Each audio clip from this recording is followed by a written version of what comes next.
In the name of my ancestors, peace forever and always, and welcome to another short, brief commentary by yours truly. I am Angel Snub Nub 7, the Mighty One. I'm the host of this program called the Reality's Temple on Earth Internet Ministry. I am also your soul brother number one.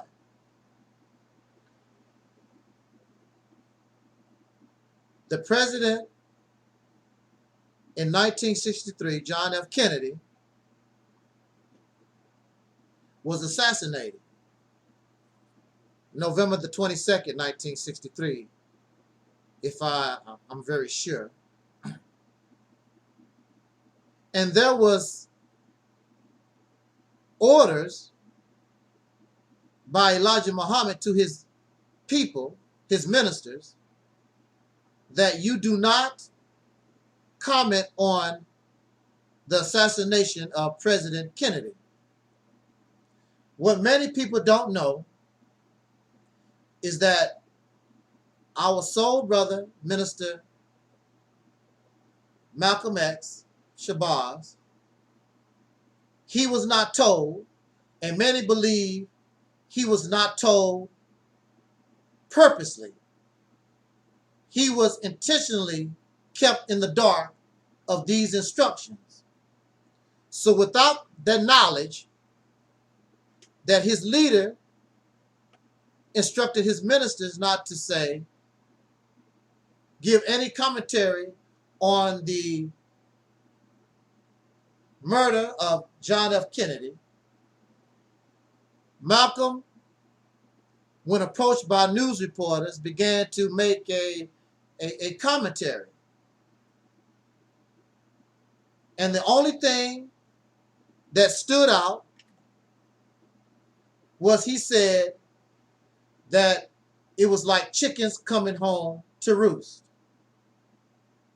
Only meaning that this nation, including the President John F. Kennedy, who gave the orders to assassinate and murder world leaders and others around the earth, now he himself is a victim of the same violence that he has caused around the world. So, being on the farm boy that I am, it's like the chickens that come home to roost. And they took that statement and blew it way out of proportion from the actual meaning, but that's the press, that's your enemy, that's expected. Our brother Malcolm, not too long after that, he himself was assassinated and murdered by his own Muslim people, not by the government. You can say that all you want to, and it's easy to blame the government because they have a history of doing stuff, but this was done by his own brothers. They called for his death and they got it. They murdered that man. There's nothing that you can say that can show otherwise. They firebombed his house. They threatened him on radio. They threatened him in the newspapers. And finally, they got what they wished for. He said, the chickens come home to roost. I bring that up because right now, there are pro-blacks, people calling themselves pro-black, the black conscious community, whatever you want to call it, calling themselves pro-black. Right now, the chickens have come home to roost. All over YouTube, all over social media, more and more people are coming out and speaking against pro-blackness, including myself. I understand what pro-blackness is supposed to be.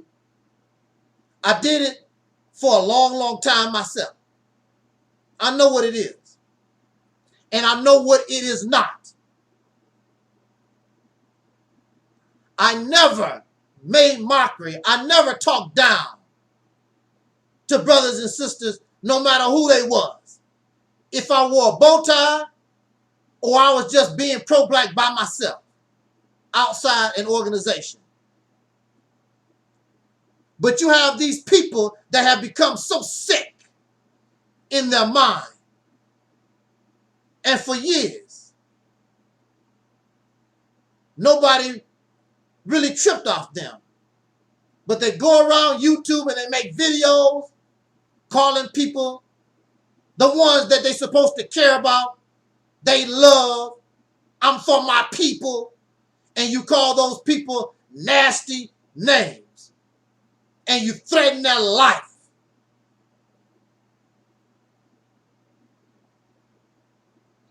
It is not pro-blackness. I don't believe none of us speaking out against pro-blackness, we're not speaking out against pro-blackness in the positive sense.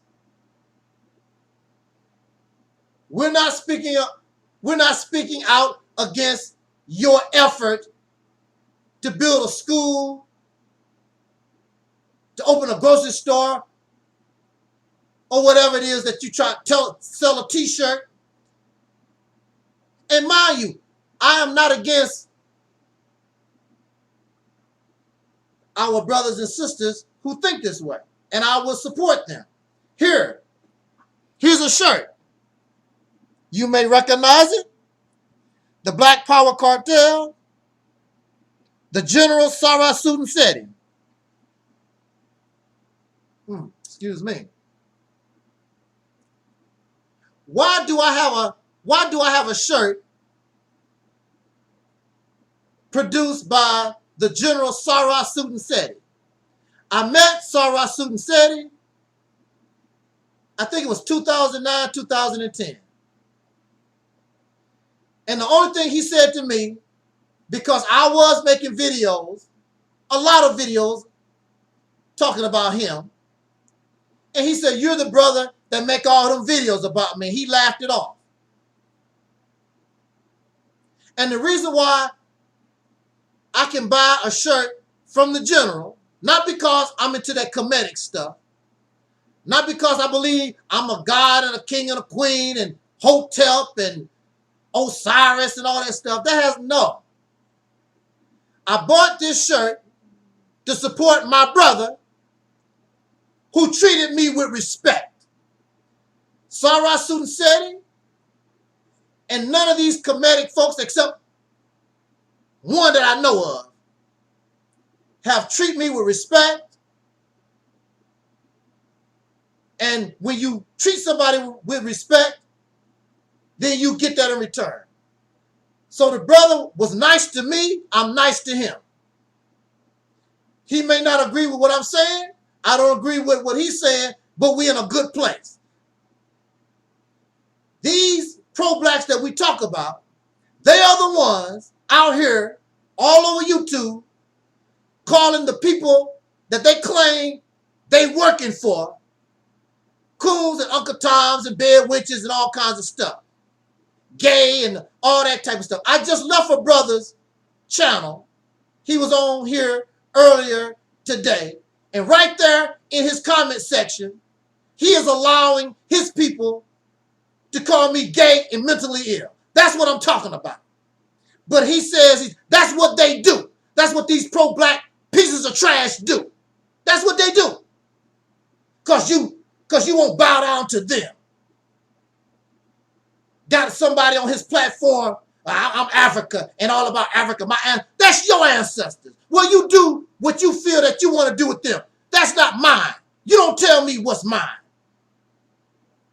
These suckers have brought shame to pro-blackness. Do not include them when pro-blackness, they did not even exist. Because pro-blackness was about the unity. Pro-blackness was really about the people. Pro-blackness was not about trying to force your religion and your ideology on nobody.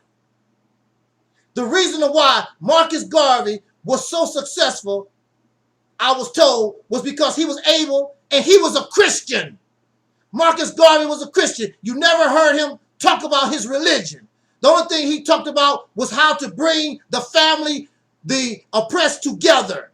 He was able, the UNIA really was a bunch of different organizations under one umbrella. This was what Marcus Garvey was able to do. These suckers here, they swim in division and hatred and self-righteousness and arrogancy. And they think they can bully folks. And they call people names. But now, like Malcolm said, the chickens have come home to roost. Because we're not going to sit back and keep letting you call us names. You think you perfect. You think everything that you say is right.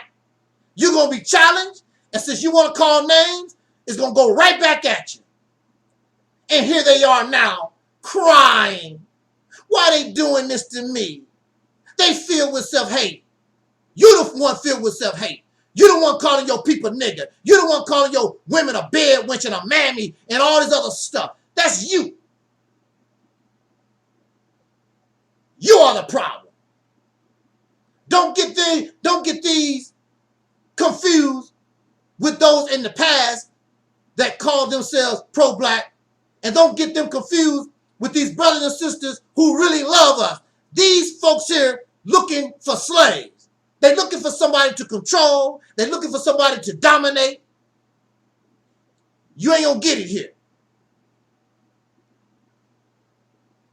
You want to be an African? You be an African. You can be Bozo the Clown if you want to be. That's your business. Nobody's going to let you sit around here and tell them who they are. It's none of your business who I am. You be who you are. I don't give a damn what book you read. I don't give a damn about your scholarship. I don't give a damn about what you read in the book. Everything you say, there's somebody else that can easily say the other.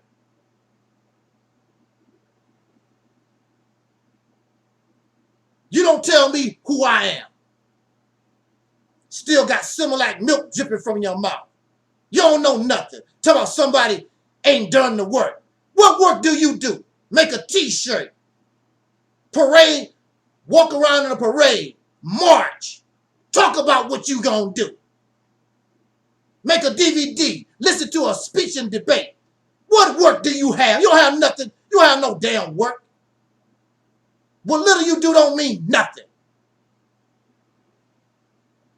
So you get mad because you live in La La Land like you producing something. You ain't producing nothing worth nothing. What has it done for the 40 to 70 million? Absolutely nothing. Your people died losers, and you're a pathetic loser. You want somebody to praise you and honor you because you say, I'm an African, I'm pro-black, and all that old nonsense. When you treat people the way you want to be treated, you'll get it back. These pro-black folks are bullies with their threats, but when the white man show up, you don't see that from them. Oh yeah, it's a whole different ball game.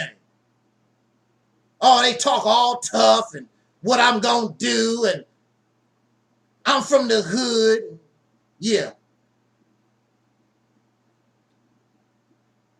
Now they crying. The chickens have come home to roost. When you it's about behavior. It's not about being pro-black. It's about your ragged ass, violent, nasty, disgusting, profane behavior. Disrespectful behavior. Trying to bully people, trying to make some people I told you I'm not interested. And you're going to try to force yourself on me. Rape me. No, I don't think so. Jot down your comments.